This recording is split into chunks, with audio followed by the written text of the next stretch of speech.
Hello my dear students, welcome to exam album. আমি চলে এসেছি তোমাদের কনসেপ্ট বুস্টার সিরিজ নিয়ে। তোমরা অনেকেই রিকোয়েস্ট করেছিলে যে ম্যাম C3 C4 আর কেম জাতীয় যে উদ্ভিদ এইটা নিয়ে একটা ছোট করে ভিডিও করে বোঝাতে। আজকের এই ভিডিওতে আমি সেটাই তোমাদেরকে ভালো করে বোঝাবো।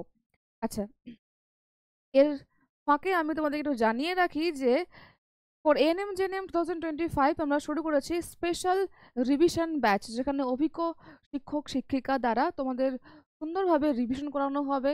পিওয়াইকিউ থেকে শুরু করে চ্যাপ্টার ওয়াইজ এমসিকিউ থেকে শুরু করে category 1 and 2 plus full length mock test solve করানো সমস্ত কিছু থাকছে। আমি তোমাদেরকে এখানে বায়োলজি পড়াবো, পিয়ালি ম্যাম ম্যাথ রিজনিং পড়াবেন। এছাড়া আমাদের অন্যান্য সাবজেক্টের জন্য ফ্যাকাল্টিরা রয়েছেন। আমাদের এই ব্যাচে কিন্তু ক্লাস অলরেডি শুরু হয়ে গেছে, যেহেতু হাতে আর অল্প সময় রয়েছে তাই আমরা শুরু করে দিয়েছি। যারা আমাদের এই ব্যাচে জয়েন করতে চাও তারা খুব তাড়াতাড়ি আমাদের সঙ্গে যোগাযোগ করো। Exam album app play store থেকে ডাউনলোড করে সেখান থেকে তোমরা এই ব্যাচে খুব সহজে জয়েন করতে পারবে। যদি কোনো ডাউট থাকে স্ক্রিনে দেওয়া এই ফোন নাম্বারে যোগাযোগ করতে পারো। অনলি 399-এ তোমরা এই ব্যাচে জয়েন করতে পারবে। আমাদের ইউটিউবে আমরা শুরু করেছি free final short for ANM and GNM 2025 একটা series, final short series 40 days free revision class. এইটা হলো তার রুটিন। এই ক্লাসের টাইম টেবিলটা পারলে স্ক্রিনশট নিয়ে নাও, এই অনুযায়ী ক্লাস হবে।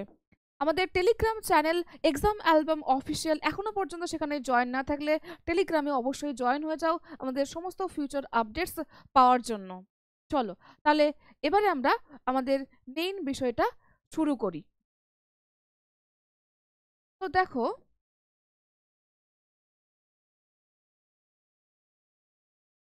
আচ্ছা, তো ম্যাম ফটোসিনথেসিস অবধি তো পড়লাম, এই C3 C4 কেম এগুলো কোত্থেকে আসছে, কোথা থেকেই বা আসছে?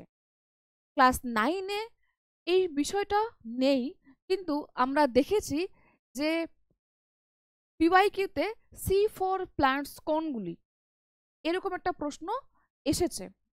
তো সেই জন্য আমাদের এই টপিকটা আমরা কাভার করছি। এছাড়া যারা ক্লাস এবার জেন পাস দেবে বা 11-12 পড়ছে, যাদের এটা রয়েছে তাদের জন্য তো অবশ্যই গুরুত্বপূর্ণ এই ক্লাসটা। আচ্ছা, যাই হোক, তো C3 C4 এবং কেম জাতীয় এগুলো আমরা ফটোসিনথেসিসের বলতে পারো যে 3 প্রকারের পাথওয়ে। ফটোসিনথেসিসের 3 প্রকার পাথওয়ে। আমরা যদি ফটোসিনথেসিস ইন হায়ার প্ল্যান্টস দেখতে যাই, তাহলে 3 রকম ভাগে আমরা 3টে সাইকেল দেখতে পাবো বা পাথওয়ে দেখতে পাবো। একটা হচ্ছে C3 পাথওয়ে, যেটাকে কেলভিন সাইকেলও বলা হয়। C4 পাথওয়ে, যেটাকে হ্যাচ অ্যান্ড স্ল্যাক পাথওয়ে বলা হয়। এবং আরেকটা আছে আমাদের কেম জাতীয় উদ্ভিদের কেম পাথওয়ে। এই তিনটে তিনটে এই যে C3, এই নামটা একটা ছবি দেখলে তোমরা বুঝতে পারবে, এটা আমি একটু বলে দিই। তো আমাদের প্রায় 80 থেকে 85% প্ল্যান্টস পৃথিবীতে তারা এই C3 পাথওয়ের মাধ্যমে গ্লুকোজ উৎপন্ন করে। তারপর আমরা কিছু সার্টেন প্ল্যান্টস রয়েছে যাদের মধ্যে মডিফিকেশন দেখতে পাবো। তাদের মধ্যে তাদের ক্ষেত্রে মোটামুটি 5% ধরে নাও, অ্যাপ্রক্স বলছি, যেমন আখ, হ্যাঁ, তারপর হচ্ছে ভুট্টা, জোয়ার, বাজরা, এই সমস্ত উদ্ভিদে আমরা C4 সাইকেলটা দেখতে পাবো। আর স্ক্রিনে দেখতে পাচ্ছ যে একটা ক্যাকটাস রয়েছে।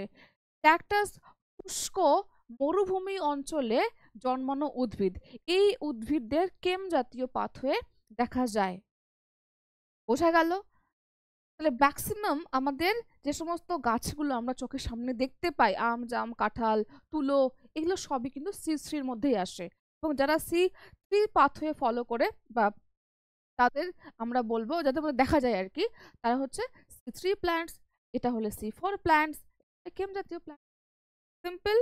ওকে, চলো এবার এখানে আসো। আমরা ফটোসিনথেসিসে দুটো রিয়াকশন দেখেছি। কি কি রিয়াকশন? লাইট রিয়াকশন এবং ডার্ক রিয়াকশন, তাই তো? আচ্ছা, এই ডার্ক রিয়াকশনে আমরা C3-র ক্ষেত্রে C3-র ক্ষেত্রে আমরা যদি ডার্ক রিয়াকশন দেখি, তো প্রথমে তো আমাদের ওইদিকে লাইট রিয়াকশনে যা যা উৎপন্ন হয়েছে আমাদের সেগুলোই এখানে আমরা ব্যবহার করব, কারণ তখনও পর্যন্ত আমাদের গ্লুকোজ উৎপন্ন হয়নি, তো আমাদের মেইন টার্গেট হলো গ্লুকোজ উৎপন্ন করা, রাইট? তো দেখো C3-তে কি হবে, এখানে প্রথম ফার্স্ট স্টেবল কম্পাউন্ড উৎপন্ন হয় 3 কার্বন যুক্ত, তা হলো ফসফোগ্লিসারিক অ্যাসিড PGA। এক্ষেত্রে মনে রাখবে যে আরইউবিপি যেটা কি হয় 5 কার্বন যুক্ত হয়, যেটা বাবু 5 কার্বন যুক্ত হয়, এর সঙ্গে আরেকটা কার্বন যুক্ত হয়, এর সঙ্গে যখন আরেকটা কার্বন যুক্ত হয় তখন এটা কি হয়ে যাচ্ছে, তাহলে 6 কার্বন বিশিষ্ট হয়ে যাচ্ছে। কিন্তু ডিউ টু আনস্টেবিলিটি বা অন্য কোনো রিজনের কারণে এটা না ভেঙে যায়, এটা ব্রেক হয়ে যায়। ভেঙে গিয়ে এখানে কি হয়, এখানে আমরা দেখতে পাবো যে 3 কার্বন যুক্ত যৌগ উৎপন্ন হয়, দুটি 3 কার্বন যুক্ত যৌগ উৎপন্ন হয়, 3 কার্বন যুক্ত তৈরি হয়, PGA উৎপন্ন হয়, অর্থাৎ ফসফোগ্লিসারিক অ্যাসিড উৎপন্ন হয়। যেহেতু 3টে কার্বন থাকে তাই এটার নাম হয়েছে C3। ওকে, এটা প্রধান প্রক্রিয়া হলো কেলভিন সাইকেল, সরাসরি মেসোফিল কোষে হয়। এই জায়গাটা আমি একটু বুঝিয়ে দিতে চাই। দেখো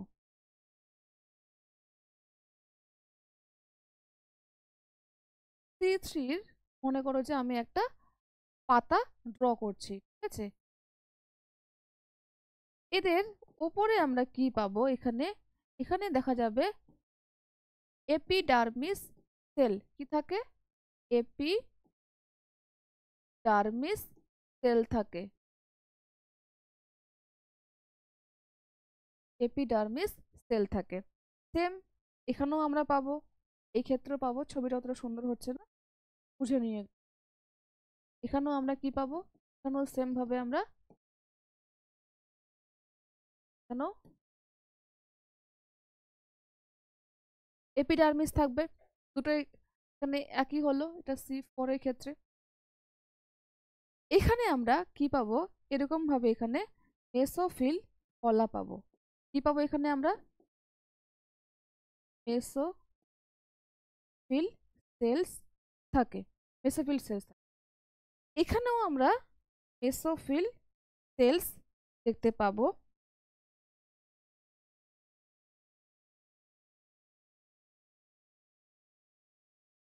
তো এখানে এরকম রিং লাইট, আমরা সরি রাউন্ড, এরকম আমরা এর ভেতরে একটা এই মেসোফিল কলাগুলো এরকম ভাবে থাকে, মেসোফিল কলা থাকে কিন্তু একটু গঠনটা এরকম টাইপের হয়। গঠনটা কি বলছি আমি, গঠনটা অনেকটা এরকম হয়, এবং এখানটায় একটা এক ধরনের গঠন থাকে, এটাকে বলা হয় বান্ডিল শীট।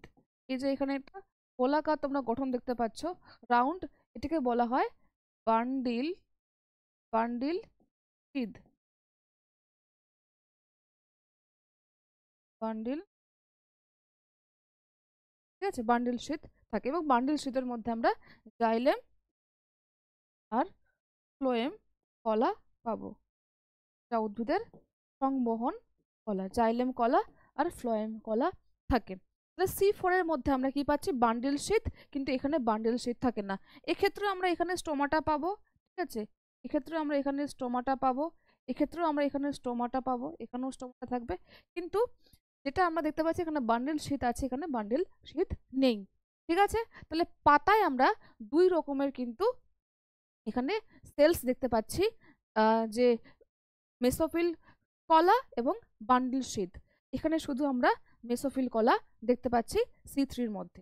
আচ্ছা, এবার আমরা চলে আসি এইখানটা, এই যে গঠনটা, এই যে আমি ড্র করলাম না, এটাকে বলা হয় ক্রাঞ্চ অ্যানাটমি।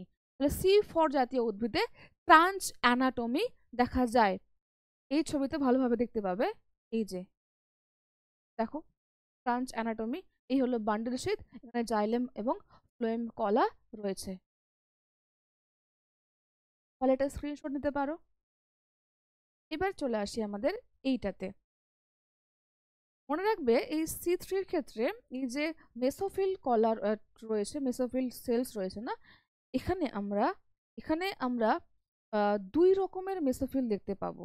একটা হচ্ছে কি প্যালিসেট, প্যালিসেট, প্যালিসেট পাবো, প্যালিসেট পাবো, আর পাবো স্পঞ্জি। আর কি পাবো? আর পাবো আমরা স্পঞ্জি, স্পঞ্জি পাবো আর প্যালিসেট পাবো। যাই হোক, ওকে, পাতার গঠনটা বোঝা হলো। এবারে এবারে এখানে কি হয় দেখো, C3C4 এর মধ্যে মেইন যে পার্থক্যটা হচ্ছে সেটা একটা এনজাইমের জন্য হয়। সেই এনজাইমটার নাম হচ্ছে রুবিস্কো, রাইবিউলেজ বিসফসফেট কার্বক্সিলেজ অক্সিজেনেজ। এই একটা এনজাইম। এই এনজাইম কি করে? এই এনজাইম কার্বন ডাই অক্সাইডকে আবদ্ধ করতে সাহায্য করে। এই এনজাইম কি করে? কার্বন ডাই অক্সাইডকে আবদ্ধ করতে সাহায্য করে।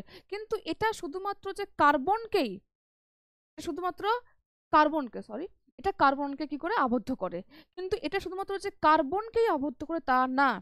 যেহেতু এখানে কি হয়, ফটোলাইসিস হয়, আমরা লাইট রিয়াকশনে কি পাবো? ফটোলাইসিস হয়েছে, তো ফলে সেখানে অক্সিজেন উৎপন্ন হয়েছে, তো অক্সিজেন সেখানে থাকে, তার কনসেন্ট্রেশনটা বেশি থাকে। এবারে রুবিস্কো এনজাইমটা অক্সিজেনের সাথেও যুক্ত হওয়ার তার আসক্তি রয়েছে, আবার একই ভাবে মানে যার বেশি থাকবে কনসেন্ট্রেশন তার সাথে সে বাইন্ড করবে। যদি কার্বন থাকে তাহলে কার্বনের সাথে, অক্সিজেন থাকলে অক্সিজেনের সাথে সেটা বাইন্ড করবে, কে? রুবিস্কো এনজাইমটা। কিন্তু যেহেতু সেখানে ফটোলাইসিস ঘটে, অলরেডি সেখানে অক্সিজেন থাকে, ফলে কি হয়, এক্ষেত্রে রুবিস্কো অক্সিজেনের সাথেও যুক্ত হয়, এবং অক্সিজেনের সাথে যুক্ত হলে মনে রাখবে কি হয়, ফটো রেসপিরেশন ঘটে। এবং ফটো রেসপিরেশন আমাদের চাই না, আমরা তো গ্লুকোজ উৎপন্ন করতে চাই, আমাদের মেইন টার্গেট তো গ্লুকোজ উৎপাদন, আমরা ফটো রেসপিরেশন বাবা চাই না। এখানে উল্টে কি, গাছেরও চাই না, আমরাও চাই না, গাছও চায় না, এখানে উল্টে কি হচ্ছে, এনার্জি নষ্ট হয়। ঠিক আছে, ওকে। এবারে এই জিনিসটাকে এড়ানোর জন্য, যাতে এটা না হয়, যাতে নিরাপদভাবে শুধুমাত্র কার্বনের সাথেই যুক্ত হয়, এই জন্য আমাদের একটা মডিফিকেশন ঘটেছে, C4 প্ল্যান্টস এসেছে, সেটা আমরা একটু পরেই দেখব। স্থান কি? ঠান্ডা নাতিশীতোষ্ণ অঞ্চলে এই উদ্ভিদ বেশি দেখা যায়, এখানে ফটো রেসপিরেশন বেশি হয়। এই যে রুবিস্কো অক্সিজেনের সাথে বিক্রিয়া করে, ফলে ফটো রেসপিরেশন হয়, প্রক্রিয়াটা কম কার্যকরী হয়, এই পদ্ধতিটা এফিসিয়েন্সিটা কিন্তু কম হয়, কম কার্যকরী হয়। ধান, গম, আলু, তুলো এক্সাম্পল। বোঝা গেল? আশা করি সবার মাথায় ঢুকেছে। তাহলে এই হলো আমাদের কেলভিন সাইকেল। এবারে চলে আসো আমরা C4 পাথওয়ে। এক্ষেত্রে কি হয়, এক্ষেত্রে প্রথম উৎপন্ন স্টেবল কম্পাউন্ড, স্থায়ী যৌগ হচ্ছে অক্সালো অ্যাসিটিক অ্যাসিড। এখানে পেপ, পেপ নামক একটা যৌগ, পেপ নামক একটি যৌগ, এটা 3 কার্বন যুক্ত হয়, ফসফোএনল পাইরুভেট। এই ফসফোএনল পাইরুভেটের সাথে কার্বন যুক্ত হয়, 4 কার্বন যুক্ত, এখানে অক্সালো অ্যাসিটিক অ্যাসিড করে, যা 4 কার্বন যুক্ত, তাই নাম পড়েছে C4, আগেই আমি বললাম। এই পদ্ধতিটা কেমন ভাবে হয়? প্রক্রিয়া মেসোফিল কোষে পেপ কার্বক্সিলেজ কার্বন ডাই অক্সাইডকে আবদ্ধ করে রাখে। ভালো করে বুঝবে, এইখানটায় ছবিতে আসি তাহলে বুঝতে পারবে। আচ্ছা, এক্ষেত্রে কি হয়, যেন যাতে শুধুমাত্র রুবিস্কো যেন শুধুমাত্র কার্বনের সাথে, কার্বন ডাই অক্সাইডকেই শুধুমাত্র যাতে বাইন্ড করতে পারে, এই যাতে অক্সিজেনকে না করতে পারে, এই জন্য রুবিস্কো, রুবিস্কো কোথায় থাকে? বান্ডিল শীতে থাকে। এই যে বান্ডিল শীত রয়েছে, এই বান্ডিল শীতে কি হয়, এই বান্ডিল শীতে রুবিস্কো এনজাইমটা থাকে, রুবিস্কো এনজাইম থাকে, এবং এর আশেপাশে যে মেসোফিল কলাগুলো, মেসোফিল সেলসগুলো রয়েছে, এই মেসোফিল সেলসে পেপ, পেপ কি করে কার্বন ডাই অক্সাইডকে ধরে রাখে। ঠিক আছে, মনে করো তোমাকে বাসে করে স্কুলে দিয়ে আসছে, যাতে তোমাকে মাঝখানে কেউ কিছু না করতে পারে, এরকম ব্যাপারটা, যাতে অক্সিজেনের সাথে যুক্ত না হয়। আর পেপ যে পেপ যে কার্বক্সিলেজ রয়েছে, এই এনজাইমটা, এই এনজাইম পেপ কার্বক্সিলেজ, এটার অক্সিজেনের প্রতি কোনো লেনা দেনা নেই, এ অক্সিজেনের সাথে বাইন্ড করে না, তাই ব্যাপারটা সেফ। সেফ, এ শুধুমাত্র কার্বন ডাই অক্সাইডের সাথেই বাইন্ড করে। তারপর এ কি করবে, কার্বন ডাই অক্সাইডকে নিয়ে সেই বান্ডেল শিটে নিয়ে যাবে যেখানে রুবিস্কো রয়েছে। তারপর সেই রুবিস্কো কার্বন ডাই অক্সাইডের সাথে বিক্রিয়া করে আমাদের আবার এখানে C3 সাইকেল বা কেলভিন সাইকেল সম্পন্ন করবে। এভাবে করেই ব্যাপারটা চলে। অনেকে ভাবে C4 মানে শুধু এখানে শুধু C4 সাইকেল চলছে, তা কিন্তু না। এখানে C4 এর মধ্যে বান্ডেল শিটে C3 সাইকেল হয়, আর মেসোফিল কলাতে C4 সাইকেল চলে। তাহলে মেসোফিল কলাতে আমাদের অক্সালোঅ্যাসিটিক অ্যাসিড উৎপন্ন হচ্ছে, তারপর আবার রুবিস্কোতে বান্ডেল শিটে গিয়ে যেখানে রুবিস্কো রয়েছে সেখানে কি হয়, আবার কার্বন ডাই অক্সাইডকে মুক্ত করে দেয়। কার্বন ডাই অক্সাইড সেখানে মুক্ত হয়, দেন রুবিস্কো কার্বন ডাই অক্সাইডের সাথে বাইন্ড করে চলছে ব্যাপারটা। বোঝা গেল? আবদ্ধ করে, এবং বাকিটা যেটা বললাম সেটা লিখে নেবে। ওকে, আর এখানে লেখা রয়েছে পাতায় আমাদের 2 রকমের সেলস রয়েছে, এক্ষেত্রে মেসোফিল এবং বান্ডেল। আই হোপ এটা সবাই বুঝতে পেরেছো। এবার তাহলে এনজাইমটা হচ্ছে পেপ কার্বক্সিলেজ, স্থান গরম ও শুষ্ক অঞ্চলে জন্মায় জাতীয় উদ্ভিদরা। ফটো রেসপিরেশন এখানে প্রায় নেই, কারণ এখানে অক্সিজেনের সাথে কিন্তু যুক্ত হয় না, তাই ফটো রেসপিরেশন হয় না। এই পদ্ধতিটা বেশি কার্যকরী হয়, এর এফিসিয়েন্সি বেশি হয়। ঠিক আছে, এর এফিসিয়েন্সিটা বেশি হয়। উদাহরণ ভুট্টা, আখ, জোয়ার, বাজরা, এইগুলো আমাদের তোমার এই C3 মধ্যে আসে। এবারে লাস্ট যেটা আমাদের রয়ে গেল তা হলো কেম জাতীয় উদ্ভিদ। এই কেম জাতীয় উদ্ভিদ, কেম জাতীয় উদ্ভিদের দেখো, কেম জাতীয় সম্পর্কে আমাদের যেটুকুনি জানা দরকার তা হলো এর পুরো নাম ক্রাসুলেশিয়ান। এরা ক্রাসুলেশিয়া গোত্রের উদ্ভিদ।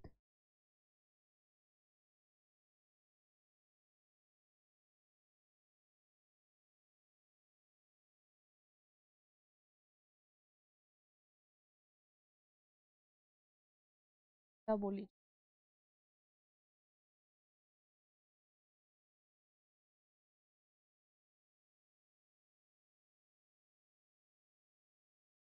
এক্ষেত্রে এরা ও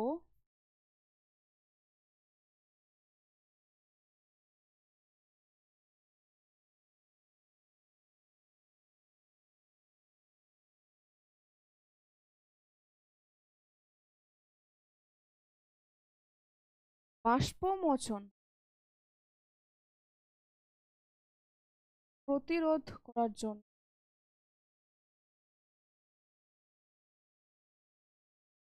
প্রতিরোধের জন্য এদের দিনের বেলাতে স্টোমাটা বা পত্ররন্ধ্র বন্ধ থাকে বন্ধ থাকে, আর রাতের বেলাতে খোলা থাকে। রাতের বেলাতে খোলা থাকে। এদের দিনের বেলাতে পত্ররন্ধ্র বন্ধ থাকে যাতে বাষ্পমোচনটা কম হয়, যাতে জল দেহ থেকে কম নির্গত হয়।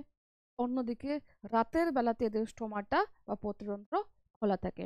কেম জাতীয় উদ্ভিদের আমরা উদাহরণ দেখে নিই, যেমন ক্যাকটাস। যেমন কি ক্যাকটাস ক্যাকটাস প্রধানত যারা জেরোফাইট উদ্ভিদ তাদের ক্ষেত্রে এই পাথওয়ে দেখা যায়। এনসিইআরটিতেও তোমাদের এই সম্পর্কে বিস্তারিত নেই, তাই এই সম্পর্কে তোমাদের এইটুকুনি হলেই এনাফ। ঠিক আছে, তো এই ছিল আমাদের আজকের ছোট্ট একটা কনসেপ্ট বুস্টার। আই হোপ তোমরা বুঝেছো। যদি এর পরে কারো কোনো ডাউট থাকে তাহলে কমেন্ট বক্সে অবশ্যই জানিও, চেষ্টা করবো সবার উত্তর দেওয়ার। এবার পরের দিন আমি নিয়ে আসবো তোমাদের জন্য নাইট্রোজেন সাইকেল কনসেপ্ট বুস্টার। ততক্ষণ সবাইকে টাটা, বাই, খুব ভালো থেকো, অল দ্য বেস্ট।